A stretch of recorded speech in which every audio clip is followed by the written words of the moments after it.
of Jesus.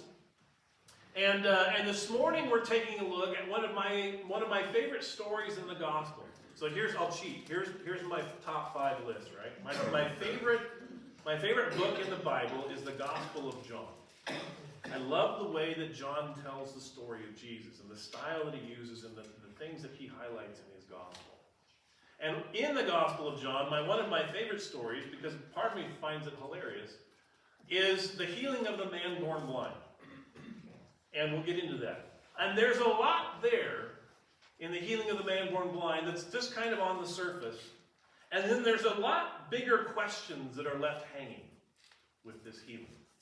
And it's what I think Jesus is trying to communicate and trying to tell us and all of his disciples through this miracle. So let's take a look at it. John 9, verses 1 through 7 say, as Jesus was walking along, he saw a man who'd been born blind from birth. Rabbi, his disciples asked him, why was this man born blind? Was it because of his own sins or his parents' sins? It was not because of his sins or his parents' sins, Jesus answered. This happened so that the power of God could be seen in him. We must quickly carry out the tasks assigned us by the one who sent us. The night is coming and then no one can work. But while I am here in the world, I am the light of the world. Then he spit on the ground, made mud with the saliva, and spread the mud over the blind man's eyes. He told him, go and wash yourself in the pool of Siloam. So the man went and washed and came back seeing.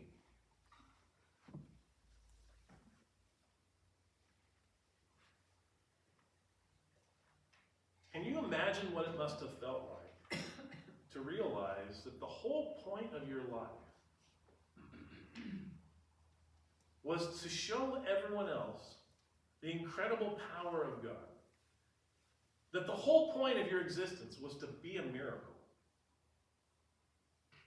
I was thinking of, there's a movie by the name of Simon Birch. And it's based on the novel A Prayer for Owen Meany by John Irving. It's the story about a 12-year-old boy named Simon Birch, who despite his physical handicaps, believes that God has a plan for his life. Simon was born tiny and with an abnormally small heart. He was expected to die within the first 24 hours of his life. He surprises everyone, though, when he lives to be an adolescent. A disappointment to his parents, and the target of many childhood pranks because of his miniature size and odd-sounding voice. Simon has every reason to question his self-worth and purpose for living.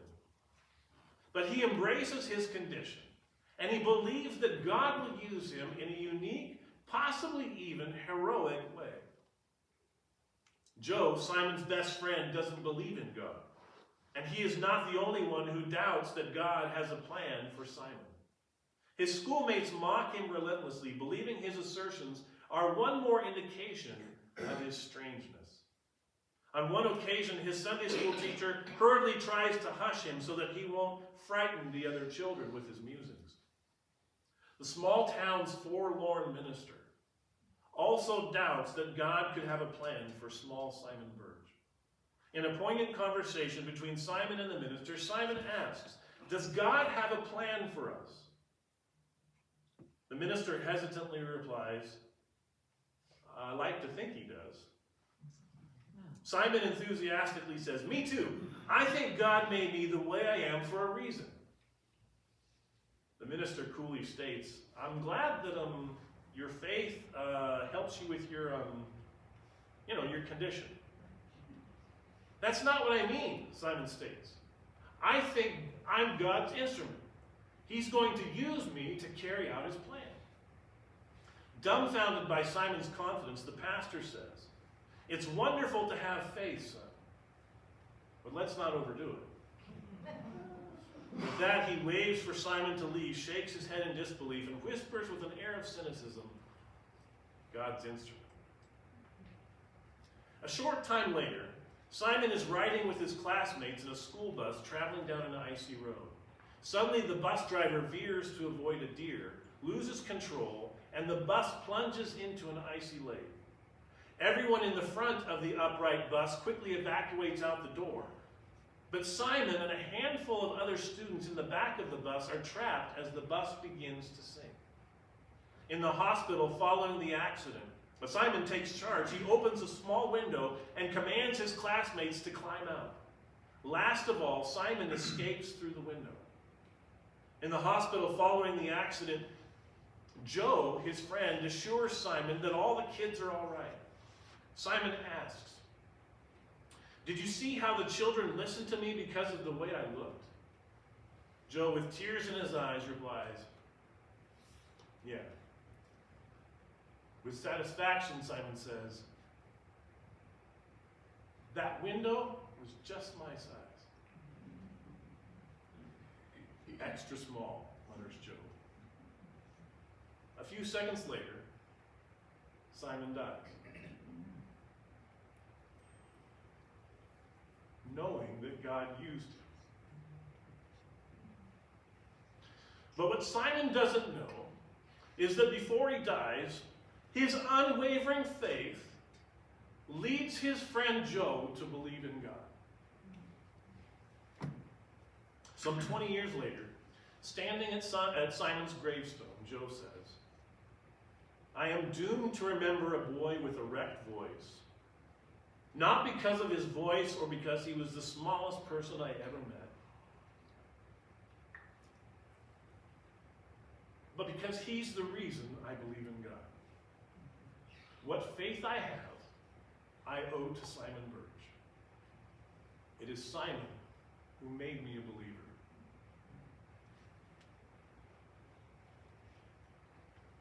This morning we're going to take a look at the man who was born blind and how Jesus heals him. And as we look at these miracles of Jesus, we find ourselves asking the question, what was the point of these miracles? What was Jesus trying to communicate to his disciples and to us through them? So let's dive in and take a look. The important thing that we need to understand is that we need to understand that before there was chapter 9 in John, there was chapter 8. That 9 is a continuation of a story that began, a theme that began in chapter 8. So when it says Jesus was walking along, this isn't, what we kind of picture Jesus walking along where he's kind of just out in the desert somewhere and he stumbles on some guy.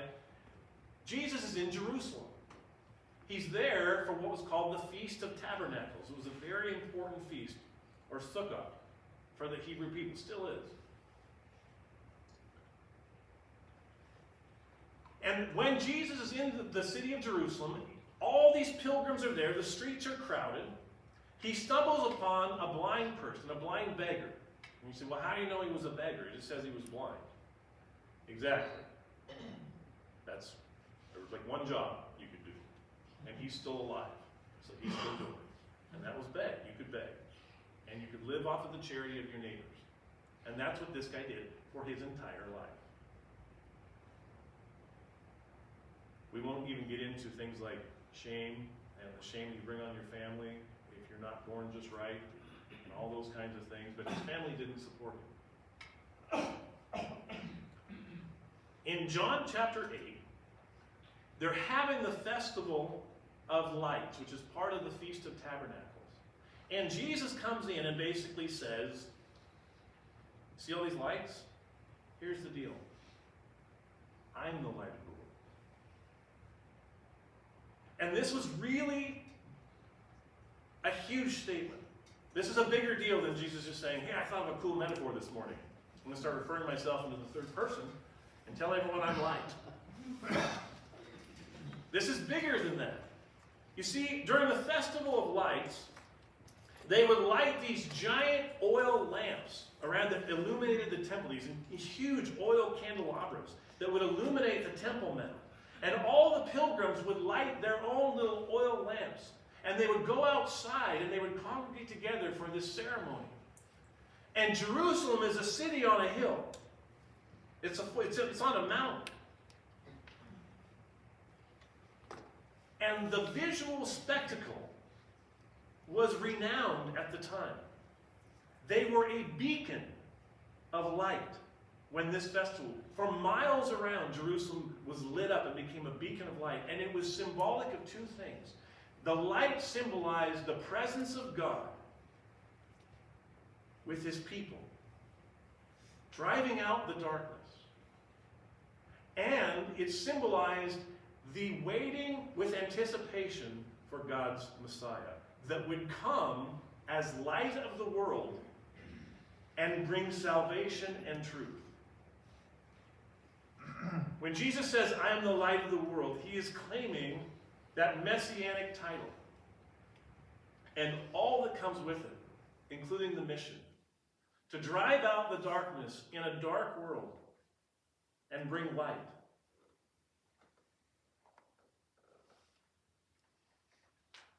H.G. Wells wrote a bunch of real famous science fiction novels, but he wrote a short story called The Country of the Blind. And it was about an inaccessible, luxurious valley in Ecuador, where due to a strange disease, everyone is blind. After 15 generations of this blindness, there was no recollection of sight or color or the outside world at all. Finally, a man from the outside, a man who could see, literally fell into their midst. He had fallen off a high cliff and survived, only to stumble into their forgotten country. When he realized that everyone else was blind, he remembered the old adage, in the country of the blind, the one-eyed man is king. Wells writes, he tried at first on several occasions to tell them of sight. Look, you here, you people, he said, there are things that you do not understand in me. Once or twice, one or two of them would attend to him. They sat with faces downcast and ears turned intelligently towards him. And he did his best to tell them what it was to see. But they never believed him. They thought he was crazy. The man fell in love with a girl there, and the girl's father, Jacob, went to talk to a doctor about him. The conversation ensued. The doctor said, I think I may say with reasonable certainty that in order to cure him completely, all that we need to do is a simple and easy surgical operation. Namely, to remove those irritant bodies, his eyes. And then he will be sane, asked old Jacob. Yes, then he will be perfectly sane and quite an admirable citizen. Thank heaven for science, said old Jacob. Wells goes on to point out that the man would not be allowed to marry Jacob's daughter unless he submitted to an operation that would blind him. So what would the man do? Wells writes, he had fully meant to go to a lonely place where the meadows were beautiful with white narcissus, and there remain until the hour of his sacrifice should come. But as he walked, he lifted up his eyes and saw the morning like an angel in golden armor, marching down the steeps. It seemed to him that before this splendor, he and this blind world in the valley, and his love and all, were no more than a pit of sin. And the man who could see escaped the country of the blind with his life. That is where we live. In the country of the blind, that is so proud of its science, sure of its health, and oblivious to the light. It is not only pitiful, it is deadly. Jesus said, men love darkness rather than light because their deeds are evil. Jesus had his own name for this country of the blind. He called it the world. And in his last words to his disciples, just before going to the cross, he warned them of the hostility that they would face, just as he had in this blind world. Yet rather than pulling his beloved followers out of this blind and hostile world, Jesus sent his own Spirit into his people to convince the world of its blindness. All right, let's get back to our text. Things are heating up. Jesus is walking with his disciples when he comes across this blind beggar who'd been born that way. That's an important distinction to make that they make in John. And the disciples decide that this is the perfect teachable moment. So they ask Jesus to solve one of the main theological questions of the day. Why was this man born blind? Did he sin somehow, like before birth, pre-existently? Or did his parents sin, and that's what caused him to be born blind? Notice the one thing both arguments agree on? That it was sin that caused his blindness. It was just a matter of tracking down whose it was. This theological debate goes back to Moses and Ezekiel. Moses writes in the law that the sins of the fathers are passed down to their children and their children's children up to 3 and 4 generations. And that was the law. And so that's what framed and formed Israel's thinking as they thought about why things like people being born crippled or blind or without as many toes or fingers or whatever, why did that happen? And this was their answer. And Moses is trying to make a point about how subtle and deadly sin can be. We're familiar with cyclical sins. We see that in abuse and substance abuse and physical abuse and cycles of abuse in people's families. We see that. Like, we understand that. And that's part of the point that Moses, I think, is trying to make. But the people take it a step further. And by the time we get later in the Old Testament, we get to the prophet Ezekiel, Israel is complaining that all the problems that they have are because of their parents. Nobody does that today, I know. But they started saying, it's really not our sin that's the problem. Mom and Dad's sin. Just look at the fruit. And Ezekiel says, what are you guys talking about? Everybody's accountable for their own sin. Period. Well, that leaves a conundrum, doesn't it? And they fight about this for hundreds of years until they get to the rabbis in Jesus' day, and they're still fighting about it. Why? Because it's a central question. It is a huge question. Why do some people suffer and others don't? It's a central theme in the Bible. Notice this. The disciples are treating this guy like he's an object lesson, like he's a conundrum to be solved. But look how Jesus addresses this guy, or in this case, doesn't address the guy. Jesus' answer is very telling. He says, it isn't because anyone sinned, but rather so that the power of God could be seen through him. What? This undoes the math of like 1,400 years of Jewish thought. It's not because anybody sinned. This man was created this way to express the glory of God. He is not the victim of some curse. He is God, handmade, special creation.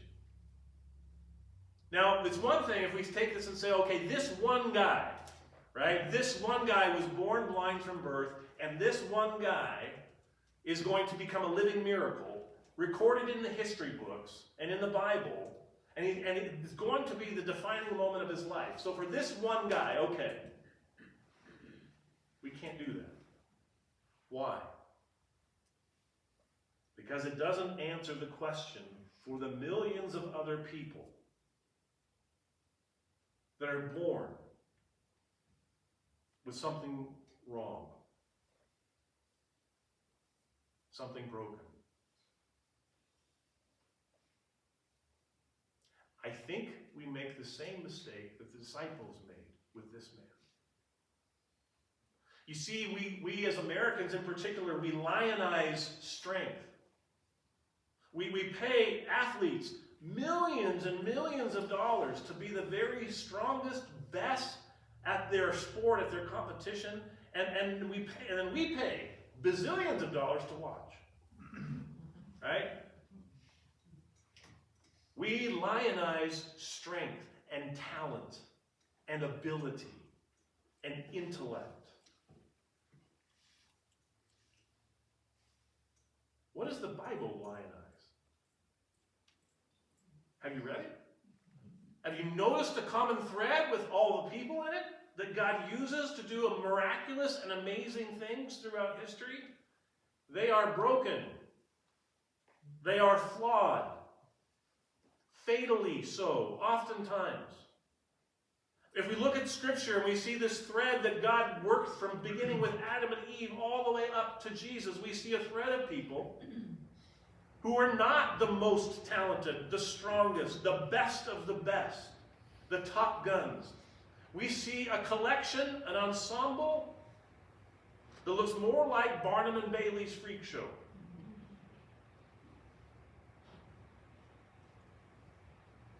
Why? Because God is trying to get through to us a point. It's not about our strength. It's not about what we can do. And every time we get that way where we think it is about us and what we can accomplish and what we can do, our pride steps in and separates us from God. We don't need God anymore. We've got this covered. Why? Because we're good and competent and strong. Till we're not. And the Bible shows again and again and again that God uses our weaknesses to minister to the rest of this broken and dark world, to be light in the darkness. It's not our strengths that he uses. He's drawn to our weaknesses because that is what glorifies God and not us. I found out this week my Uncle Bert has prostate cancer. He's 85 years old and has been active his entire life. And when I say active, I mean like this guy was a man's man. Still is at 85. Riding motorcycles and racing cars and shooting guns and going fishing and hunting all over the world. And a man's man knows how to fix anything. I mean, the guy can literally, he's got a shop, a hobby shop at his little farm, and he just makes stuff. He just creates things that he can fabricate because he can fix anything. He just makes the part. And his whole life, he has fought against the notion that anybody needs God. And he has seen and said as much, which makes an interesting dynamic in our family. That God is nothing but a crutch for the weak. Now he's got prostate cancer. I asked my mom yesterday, I said, how's Virgil doing now that he's got the news? She said, came by and said they're going to do 5 weeks, 5 days a week for 5 weeks of radiation, and then it'll be gone. Starts in May. No big deal. Okay. But there is going to come a day, isn't there, Virgil, when it'll be a big deal. When your strength will fail you. When your competence will not be enough. And I hope that on that day, that God will soften his heart and speak into him the words of grace that his father heard on his deathbed before he died.